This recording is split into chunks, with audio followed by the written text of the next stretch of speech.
Minnesota became something of a cultural oasis during the 70s. Music in Minnesota would take a giant leap in the 70s, and the breadth and depth of the decade's music was captured under one roof. This ivy-covered building in Minneapolis was originally built as the recording studio called Sound 80. A lot of good stuff has come out of here. Good music and interesting stuff, and things we believe could not have been done anywhere else. Good evening, ladies and gentlemen, and welcome to Wall of Power TV. I'm your host, Paul Metsa. We have a great show tonight.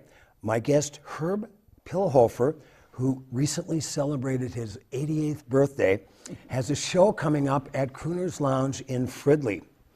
Herb is a legendary name in Minnesota music circles. He's a composer, arranger, conductor, pianist, and throughout the years, starting out at K-Bank Studios in Minneapolis, he created ads, film scores, and music for theater and dance. He was one of the prime movers and owners of Sound 80, a legendary studio in South Minneapolis where people such as Bob Dylan recorded Blood on the Tracks, Dave Brubeck recorded a record. You've heard Funkytown, it was recorded at Sound 80.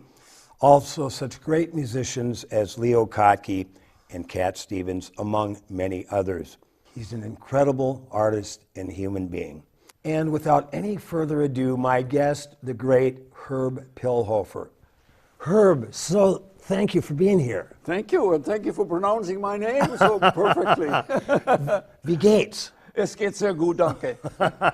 And that's as far as I can go. Well, I'm stumbling too.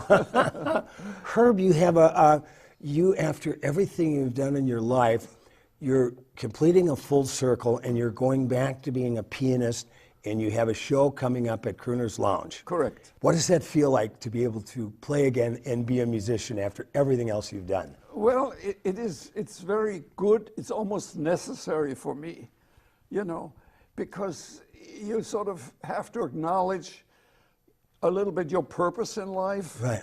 And to me, playing music is something kind of organic. You know, you play guitar, sure. That's something different. And I've gone through many different things in my life. I always like photography. I do all kinds of things. But when it comes down to it, I just recently got rid of all my electronic equipment at home. And I have a wonderful Börsendorfer piano. And I'm practicing 3, 4, 5 hours a day when I can. And it's very cleansing, kind of. However, I don't want to get too up in the clouds here, right. But I know what you're saying, means a lot though. to me. Means a lot to me. Yeah. Especially when you've been doing it almost your entire life, like I have. Yeah. It's almost like breathing in a way. Yeah. How did it take a while for your chops to come back? God, I'm still working on it. Yeah. And you know, you start to. I have another problem right now. I lost sight on my left eye. So I'm only seeing things. I'm a monaural person.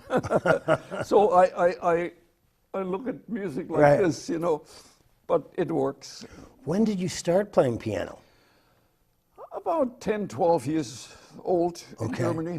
My mother, you know, this was during the war, and she traded in something for an old, what we called a Tafelklavier. It was a sort of a tabletop.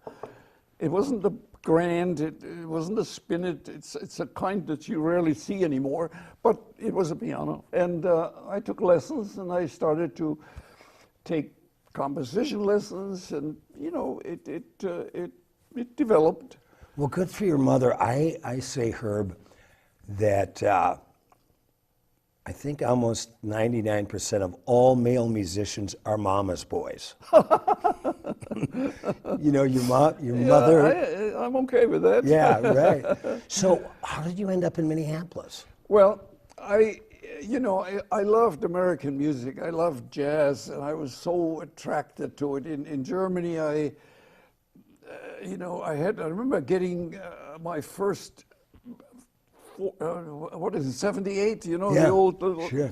Of Art Tatum, and sitting at my piano and laboriously copying all bar after bar, you know, trying to copy it, and which Art Tatum, you know, right. and it was just, I just, the music, American music to me, I almost want to get on a bandwagon and say, I feel so sad that it's not appreciated enough here. Mm-hmm. Really. Right. Jazz was a sound of freedom. You know, it's kind of corny to say that, but it meant so much. And I just decided to immigrate. And I had an American captain that was a bass player. He was in the Army. And Were you in the Army then? In the American Army. Okay. Yeah, of course. And he sponsored me. I ended up getting married before I came over here, and ended up in Minneapolis, and then decided to go to the university and get a degree and all of that stuff. And I liked the idea of Minneapolis and reaching out from here rather than, I was very attracted always I wanted to do film music, you know. And for that you'd have to live in LA. Right. But I like the life, the attitude, the way people are here. So anyway, I had a good base here. And you started playing in the clubs around town. We played. At first, I had a job as an teaching assistant at the University in the music end of it. And I played at nights at a place called Herb's Bar. Perfect. Yeah, well, it wasn't my Herb's. And I remember the dean calling me in and saying, you know, it's not very appropriate for an instructor to have a bar. And I said, look, listen, if I owned that bar, I wouldn't have to do this here. But, you know, those also the days in the 50s, 60s, there were numerous places where you could work with a band and 6 nights a week and make a living. I mean, that's what I did. I supported the family playing 6 nights a week. Wow. Now, so where was Herb's located? On 4th and Marquette. Okay. Yeah. Sure, I know that street. And at first I played solo piano, and then I talked him into hiring a bass and a drummer, and then we played with a trio. And then he brought in people like Lee Konitz, you know, and I mean, some very great soloists ended up coming in and playing with us there. It was a good place. I remember I saw Lee. I moved to town in '78, and I lived about 12 blocks away from the Artist Quarter on 26th and Nicollet. Yeah. And Bill Warner and his manager used to bring in such great jazz musicians. I saw Tal Farlow, Joe Pass, Jay McShann, Lee Konitz, at this little, I mean, that bar might have held in the music room 75 people. Yeah. What other traveling musicians did you go see in the 50s and 60s when they were coming to play in Minneapolis? Well, there wasn't all that much here. I mean, in terms of traveling influences, Sonny Stitt played here once for a while with us. That's as much as I can remember as far as name people, you know. One of my favorite guitar players is Charlie Christian. Yeah. And one of his double records, there was one side that was recorded at a jazz club in downtown Minneapolis at some point. Oh, really? Yeah. And I've always wondered which club that was. Yeah. So when did you start doing soundtracks for film? Well, I've always, even back in Germany, I worked for the German radio network, so we did recordings. Mm-hmm. And I've always been interested in what the studio can do, a studio technology in the studio can do to music in a way. And, you know, overdubbing, and there's all kind of ways you can create music that isn't necessarily possible live. Right. So you can be two places at once. Yeah, and good and bad, you know, it has all its advantages. And we didn't have a studio that was good enough in those days. I did meet some very good people, Tom Jung, Scott Rivard, I mean, people that I ended up forming Sound 80 with. Right. And we ended up just sort of creating a studio because we wanted it to have a good place to work, you know, and the the gods were with us in terms of, you know, the bank believed us, and the city gave us a lot. And, that's incredible. We did it, and we never listened to the attorneys and the accountants. You know, we just, why do that? Yeah, why do that? So they'll just slow you down. yeah, but you know, we were happy, and we had an interesting life, and it was a formative period, the 60s and 70s. You know, even analog, the machines, the stuff that developed, that came up, and then with the start of the digital period, which 3M developed, they used us as a sort of a in-house kitchen, you know. Guinea pigs. Yeah, exactly. But it was a great opportunity for us, you know. In the mid-50s, a gifted German-born musician named Herb Pilhofer came to study at the University of Minnesota. The jazz musician and composer became the musical director for the Guthrie Theater when it opened in 1962. Pilhofer would eventually become a key composer at K-Bank, one of the few recording studios in the Twin Cities. But he and sound techs Tom Jung, Gary Erickson, and Scott Brevard longed for a new musical playground. We sat down one night and said, you know, why don't we just build our own? This seemed very innocent, right? But we went to the bank and got a loan, and the city gave us a lot, this lot here, for $5,000, I think we paid for this lot. And we ended up building a studio.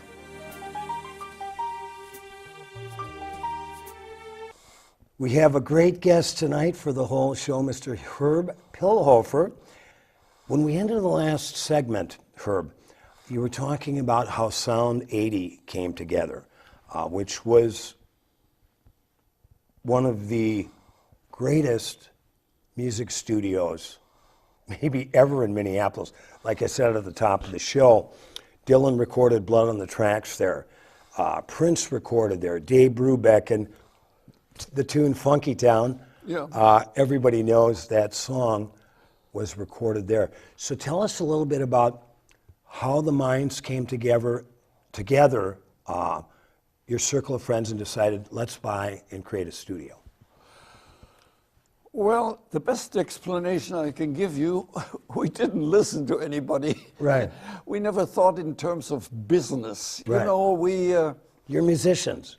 we followed our hearts. You know, Right. we knew we could make it work. Right. Because there wasn't anything here. And aside from getting the support of people like Dylan, so, you know, that gave us a recognition of a sort, we also ended up, you know, we had basically 3 studios, small, medium, and large. And we could do a number of things in different areas, from film to just announcers. But we ended up getting school bands and choirs coming in, and we had a small department, a person who would handle it, and it was an important part of it paid for the salaries, you know, because when you have a big studio and engineers, it's costly. Yeah. Herb, you know, it's funny, you should mention the school bands and orchestras, because my high school choir from Roosevelt High School, from Virginia, Minnesota, the Queen City of the Iron Range. Yes. And I know your wife is family's from Chisholm, right. So we're only 20 miles away. But we came down to record a record there. Yes. And that I still have. And I kick myself now because there was a guy sitting around just hanging out who is my idol, and I didn't put it together at the time. Leo Kotke just happened to be there. Yeah. Well, Leo was he lived in Minneapolis. Yeah. And Leo didn't like the digital medium, incidentally. He loved the warmth. It's sort of like a photographer who prefers film over digital. And Leo did a lot of recordings. He was especially, you know, you develop a relationship with certain engineers. He worked with Paul Martinson most of the time. Paul, of course, then went on to be the chief engineer for Dylan's Blood on the Tracks. Yeah, and Leo, I feel fortunate. He once asked me to play a little piano on one of his tracks. I don't have that album, but I've got all his records. well, maybe I can get it from you. Yes, for but sure. Katke was an important part, and you know, and respect. I have a great deal of respect for his musicality. Yeah. What was the actual year that Sound 80 opened its doors? It was in the middle 60s, 66, 67, Okay. 65, somewhere in there. When the Guthrie Theater came in 1963, this really put Minneapolis on the map as being a town that can produce great culture. And besides Sound 80, you were one of the first music directors at the historic Guthrie Theater. Well, you're right. There was a sort of a establishment of the name of Minneapolis. You know, there used to be a time, I remember going out to maybe try and talk to a film director and trying to get a job somewhere in LA or wherever, and they say, Minneapolis, Indianapolis, which Apple's is it? You know. Right. The Guthrie did a lot, but there were certain agent advertising, a lot of stuff developed in the cities Right. that gave it a level equal to any other big city. Well, that's where I was going to go, Herb, because Sound 80 did a lot of ad work. Yeah. Right? So you had this nice coalescence of all of the art in the theater of the Guthrie, the ad companies really starting to take off, creating national ads, and a beautiful studio like yours to record this stuff. Well, but the difference was, in those days, the agencies that were working on these things, I mean, we recorded, there was a lot of goodness about it because you could record a 2-minute commercial for ADM. Right. That was all music, Right. you know, and I could write it, and it used half of the Minneapolis Symphony. Right. And these musicians were totally grateful to be able to come and play a job for an hour and get $70 an hour, during you the know, day, during the in day. those days, you know. So there's a lot of support of each other that Right. was going on. Right. And the Guthrie actors, they did voice-over recordings, and there's this kind of merging of talents and just goodwill, you know. Herb Pilhofer was a Renaissance man as far as music went. But in many ways, he was sometimes best known for what we would call jingles. Herb really does not like that term at all. I didn't like the jingly sort of singing things. He was very good at it. I hated that with a passion, actually. I've been told that he was the one behind the Golden Grams commercial. Let's eat. Oh, those golden grams.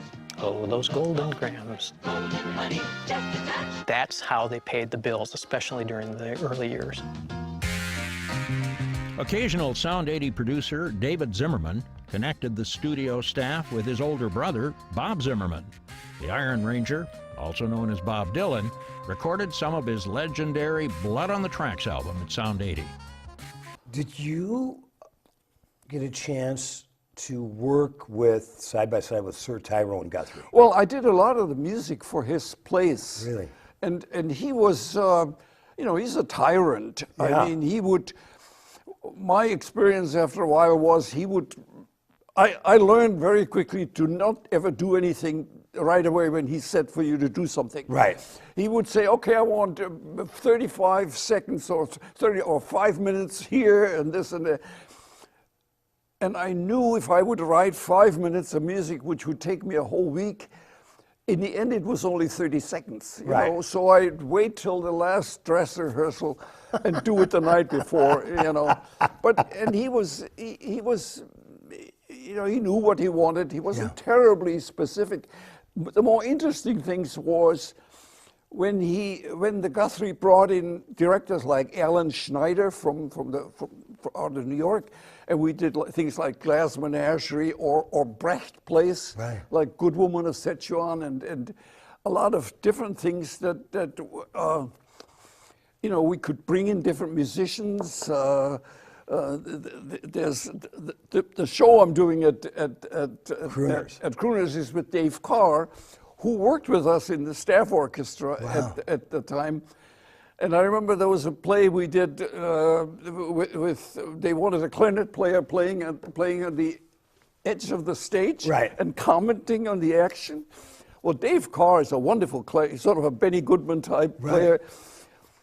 And Dave played during the opening and at the dress rehearsal and the opening night.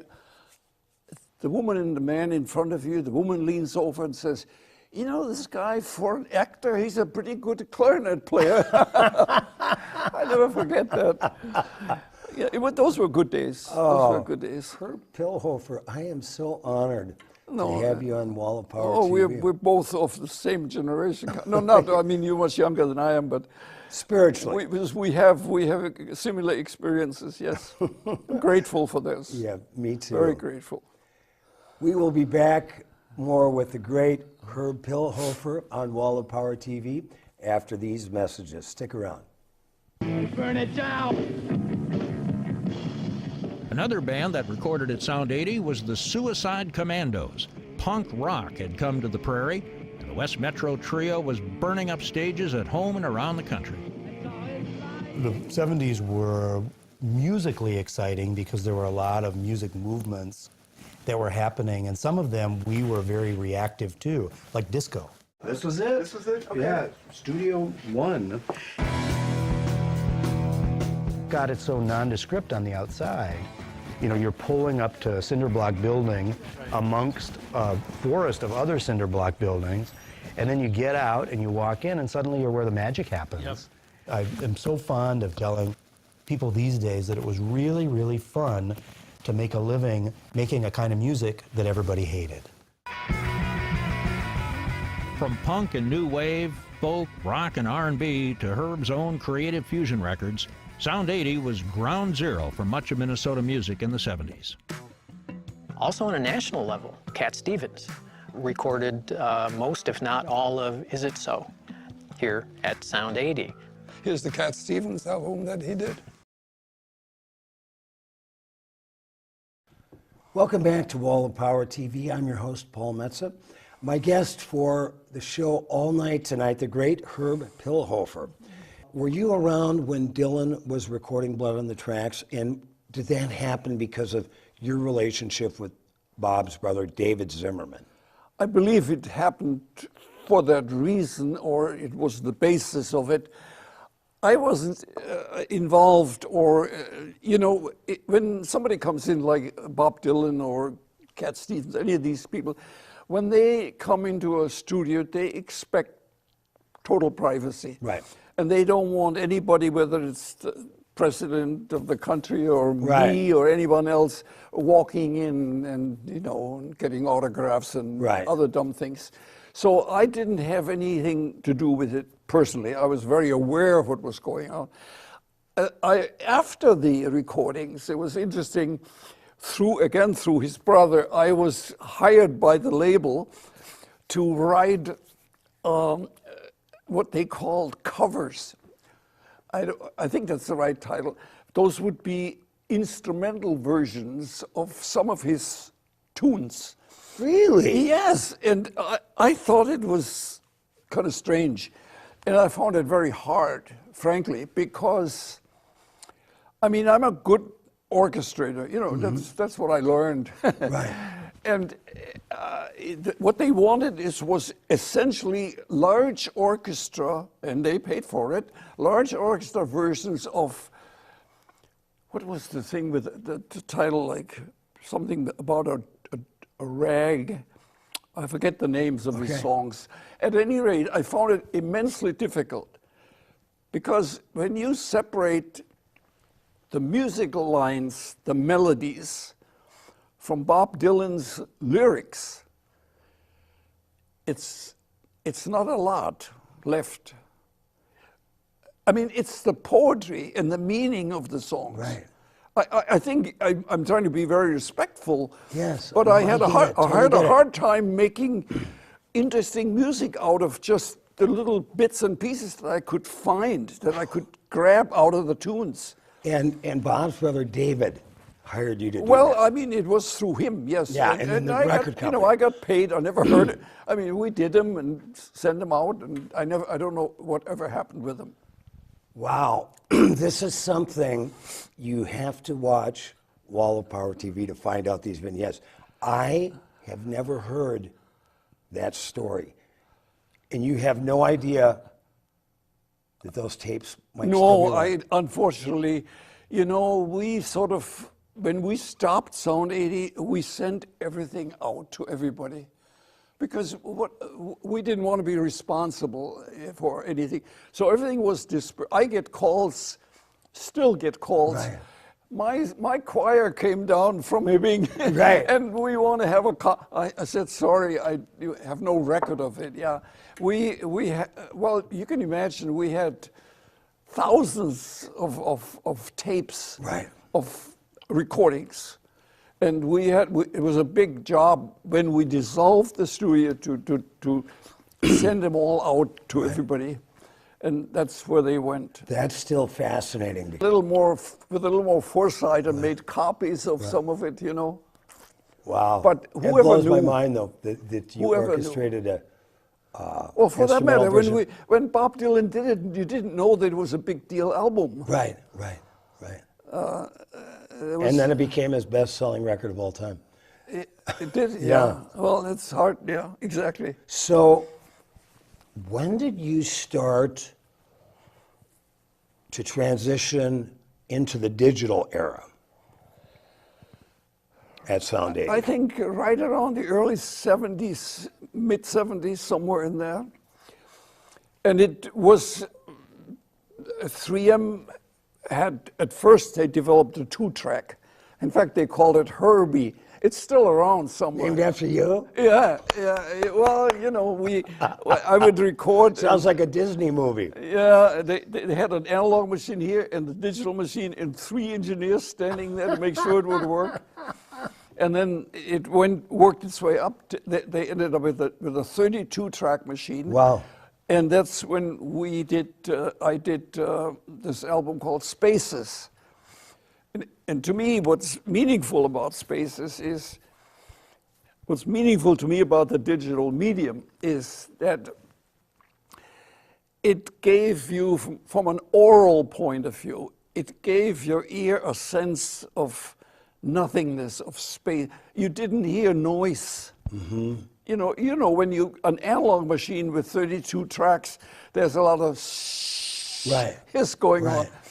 And with digital, there was now granted, by now we're coming around to not like that all so much Now we're back to vinyl We're back to records. vinyl records. But in those days, that was like an openness, a cleanseness, a cleanliness that everybody desired.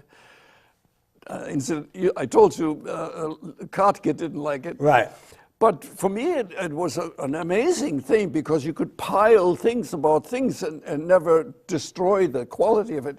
So the album, they hired a painter who designed a 4-page. In fact, I have those painted in my house. Wow. They're big panels, 4 by 4, 4 feet by 4. So it's 4 by 16 long. Wow. And it was photographed, and it does visually, in my mind, portray the sense of spaces. And that was the very first It was the first digitally recorded. multi-track digital album. Yeah. in the world. Well, yes, because they were the first.